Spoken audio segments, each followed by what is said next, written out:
ግብርና አዳጊ ሟች ነው። ምርታማነት እየጨመረ ነገር ግን በእኛ ኢኮኖሚክ እድገት ውስጥ ያለው ድርሻ እየቀነሰ ነው የሚሄደው።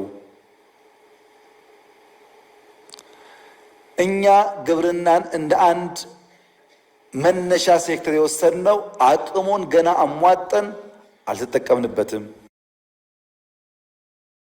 ስለዚህ ከተረጂነት ወደ አምራችነት መቀየር አለብን። ያን ለማድረግ መሬቱ፣ ውሃው፣ ጉልበቱ አለ፣ ምርምሩ አለ፣ ሙከራዎች አሉ። በርትተን ብንሰራ ተረጂነት ታሪክ፣ አምራችነት የኛ የነገ መገለጫ መሆን ይችላል።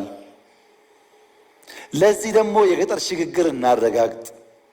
የገጠር ሽግግር ማለት በነፍስ ወከፍ አምርቶ ከመብላት ምንበላውን ለነገ የምናቆየውን ተሻግረን ለገበያ የምናወጣው ምርት ይኑረን።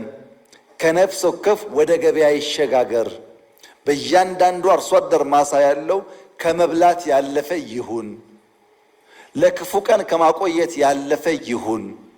ለገበያ የምናውለውን ያክል እናምርት። ያ እንድናደርግ ምርጥ ዘር እንጠቀም፣ ማዳበሪያ እንጠቀም፣ ኤክስቴንሽን ሙያተኛ እንጠቀም፣ ኩታ ገጠም እናድርግ፣ ማሽን እንጠቀም። ፖሲቢሊቲው አለ። ግብርናን ከአንድ ሲንጉለር ከሆነ እሳቤና አሰራር ወደ ብዝሃ ገጠር እንቀይረው። ግብርና ማለት እንስሳትም፣ አሳም፣ የባዮጋዝ ኢነርጂም መልታይ ዳይሜንሽናል አክቲቪቲስ ያሉበት መሆን ይችላል። ግብርና ሲባል በሬና ገበሬ ብቻ አይደለም። ከዛ ያለፈ ሚና እንዲጫወት ማድረግ ይቻላል። የአኗኗር ዘያችንስ ከመበተን ወደ መሰብሰብ፣ ከጭቃ ወደ ጡብ መሸጋገር አለበት። እንጨት ማገዶ ከመጠቀም ባዮጋዝ ወደ መጠቀም ማደግ አለበት። የአርሶ አደሩ አርሶ የማምረት ሂደት አይበገሬ መሆን አለበት። በክላይሜት ምክንያት የሚቆም መሆን የለበትም። እና ምን እናርግ? የጀመርነውን እናባዛ። አዳዲስ በየአካባቢያችን እንፍጠር፣ እንጀምር። በአርሶ አደሩ አርብቶ አደሩ ኑሮ ይገለጥ ለውጡ።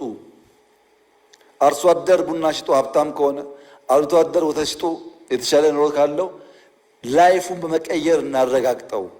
ግብርናችን የአርሶ አደሮቻችን ሕይወት የቀየረ ከመብላት ያለፈ ለክፉ ቀን ከማቆየት ያለፈ ገበያ የሚያረጋጋ ከገበያ አልፎ ደግሞ ወደ ውጭ ወጥቶ ተጨማሪ ሀብት የሚያመጣ እናድርገው ነው።